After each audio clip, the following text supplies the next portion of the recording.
Hi, my name is Anand, and today I'm going to talk about B2B e-commerce architecture. I'm a senior partner with T24 Global with some 18 years experience. I have implemented e-commerce solutions for the biggest trillion-dollar brand on the planet, based in California. We all have been using their mobile devices. I also come with two very large implementation experience from the largest oil companies in the world with some $300 billion transactions annually going through their systems. So I think I have the right credibility to talk about this subject, and I hope it adds value. B2B commerce is just like a engagement channel. That engagement channel should have all the restrictions that who should be onboarded, who should have access to what catalog, what prices he should see, what services he should be able to place orders with, how fast the services should be delivered, how fast the order should be delivered. So these are the kind of nuances of B2B commerce which you don't see in B2C commerce. But all being said, what I have observed in the last 10 years of my regular consulting is that irrespective of what the restrictions and the user base of the B2B commerce be, the expectation of a customer engagement is always the same. Which means a customer who is used to placing orders on Amazon, when he comes to your website, he will still expect you to have the similar kind of experience of browsing through, of placing, putting in the products in the cart, getting quick order confirmations. So there is no, old school B2B commerce anymore.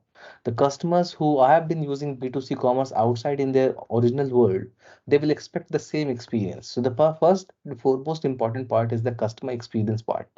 So B2B commerce will also have the same B2C commerce experience. So you need to make it as fancy as you have been using B2C commerce. And that's where the first integration comes in, which is the digital asset management. You can't have a B2B commerce as a plain vanilla list of SKUs and punch in the orders. You might be able to work it through for a few initial quarters, but eventually the customer adoption will go down.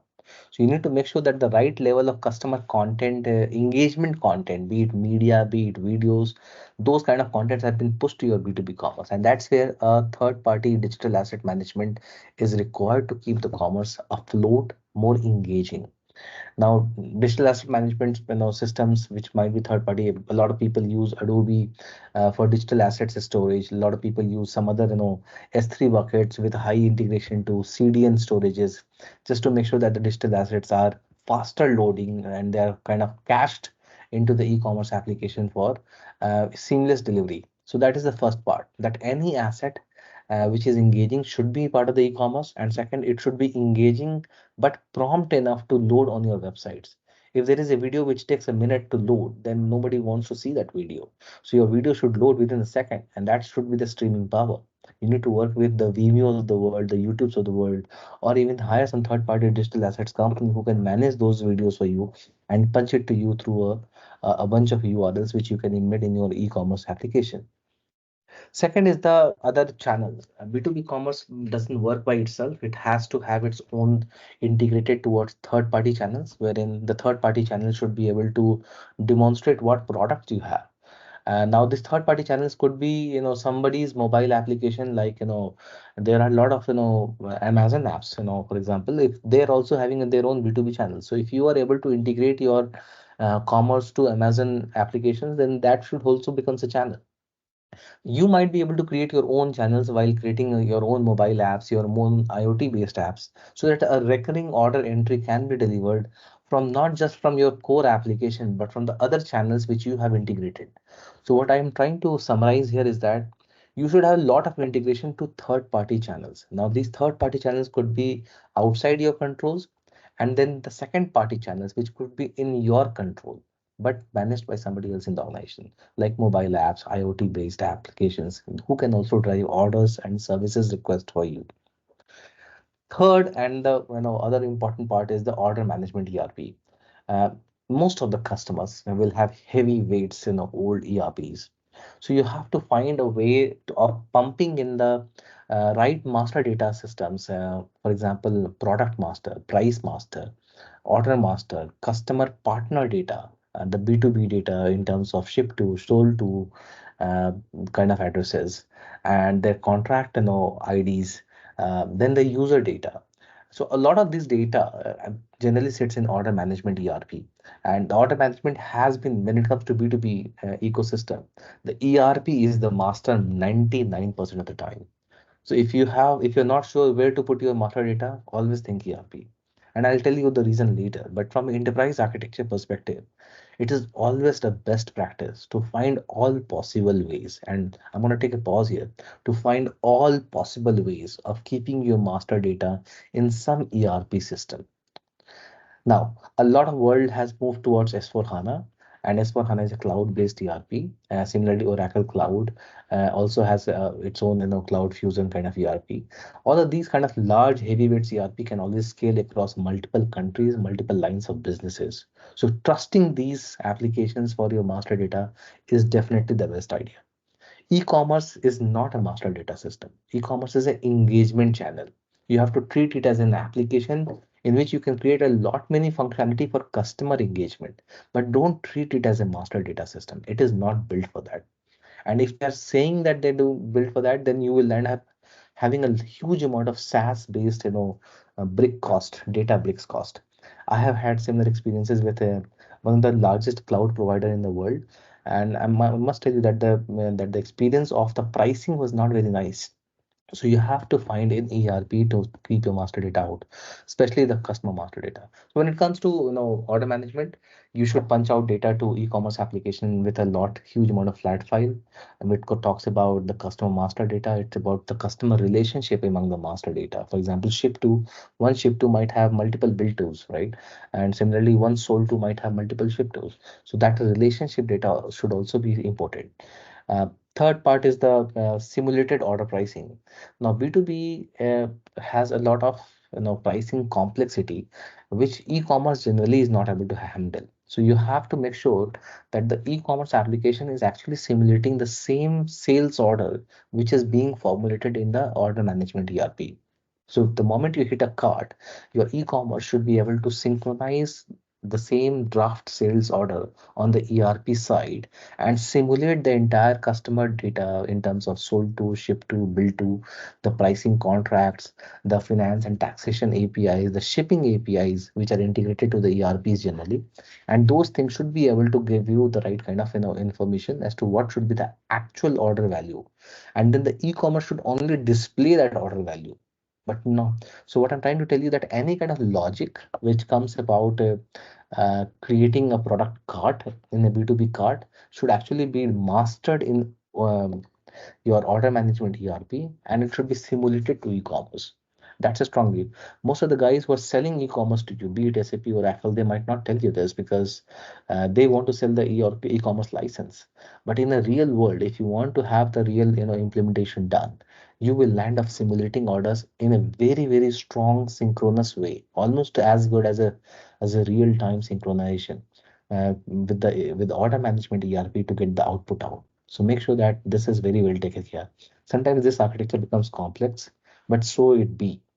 If it's not, you will land up doing a lot of anomaly detection, a lot of operational overhead after the order entry. Your shipping cost will vary, your taxation will vary, your inventory will go much will be much slowed down because the kind of order when you placed and the kind of inventory that you can deliver are two different things and they're not in sync. And that's where the order management ERP synchronization and gives you the right thing. So if you want to save a lot of operational cost in the long run, synchronize your e-commerce application with the order management ERP application. It's very important. 101 of a B2B commerce. Now, next point is the contracts management ERP. If you don't know the contracts, you would not know which sold to of your of your client will have which access to which price list, will have access to which configuration of products, which category of the products are actually available to that client. So you need to make sure that there is a way of getting the contracts data inside your e-commerce application, at least from the customer range restriction perspective. Now, it could be direct integration to contracts management ERP, or it could be an indirect integration via order management ERP and then to the e-commerce application. So the customers, scenarios vary. What I have observed is that the majority of the and I would say 90% of my clients in the past, they have integrated contracts management ERP with the order management ERP and let the order management ERP drive the customer range in the e-commerce application. That ways the entire thing is in the right sync. So you don't have to do the repeat integration. You can simply trust your order management ERP to do the right contract restrictions for you and follow their lead. Again, the slave system is e-commerce. The master system will still stay order management ERP. Third part is the procurement ERP. A lot of marketplace in the B2B landscape, when people try to sell the products, they also sell their ventures, their joint ventures kind of products into the ecosystem. And those ventures, when it comes to the e-commerce, they actually become a supplier for you indirectly or indirectly on the systems. So you have to find a way of having the procurement based in a catalog. For example, if there is a partner who wants to sell their products on your e-commerce application, then you have to find a way of integrating those procurement ERP to e-commerce. Now, it can be direct integration, it can be indirect integration. If you want to do a direct integration from procurement or supplier ERP to e-commerce application, it's a lot of hard work because you have to create a supplier hierarchy in terms of user management, the organization, and the ability to create product categories and stuff, and then eventually punch it to the e-commerce application. Beyond that, let's move forward. The financial accounting. The financial accounting, when the moment people create B2B e-commerce, the financial accounting also has to jump in, and because a lot of invoices are being generated, a lot of taxation issues come in. You would expect your finance ERP to already be integrated to your tax API, credit check APIs, your banking API, and payments API. And but that again has to happen from financial accounting.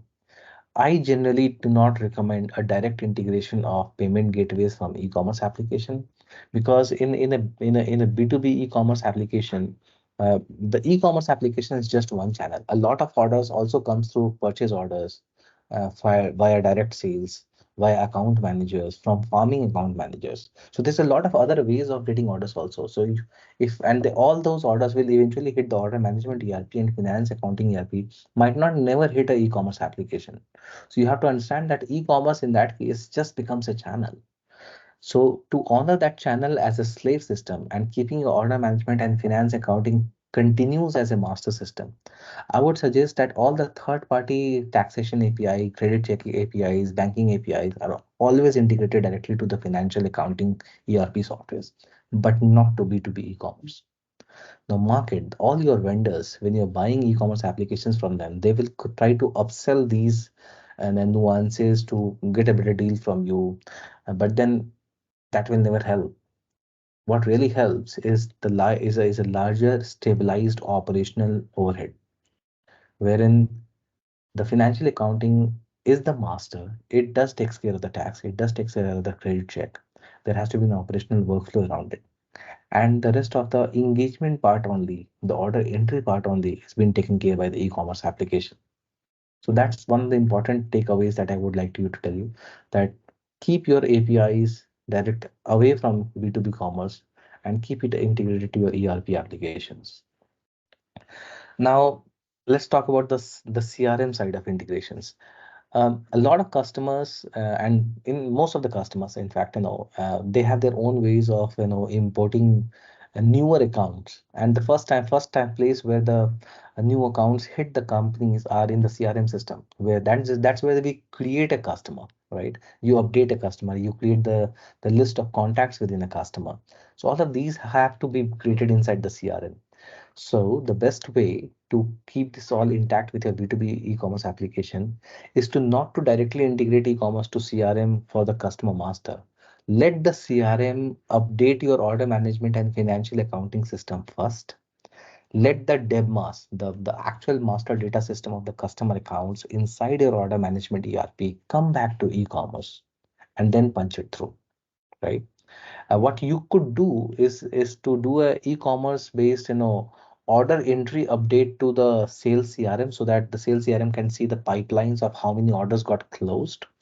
But you should not directly integrate any um, customer partner data directly from CRM system. because CRM system will keep changing the data very frequently, but they will not be able to do any credit check. They will not be able to do any taxation, kind of check. So you have to make sure that you always take your slave data from order management ERP for the customer partner data, sold to, ship to, and bill to.